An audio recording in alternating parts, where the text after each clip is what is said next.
So, mayong hapon mga kahabi, no? Mga adlaw. Ang katong mga dagko dari mga kahabi, no? Dagko nga mga goldfish, dagko na. So, atong ibalhin diri mga kahabi.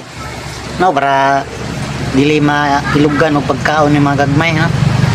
Mas aptik man gud og mungag pagkaon ni mga dagko mga kahabi. So, diri atong giilain. So, natay short tail dia mga kahabi, no? Natay short tail nga nakuha, puro short tail ni nadiri mga kahabi, no?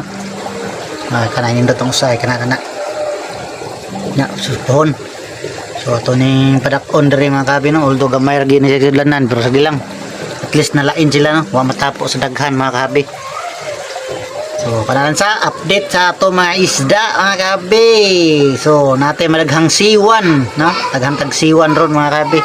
Team lang mo sa mga ganahan mamuhay og isda na nindot na sara mo to na nindot na. So kanila sa mga abi, thanks for watching.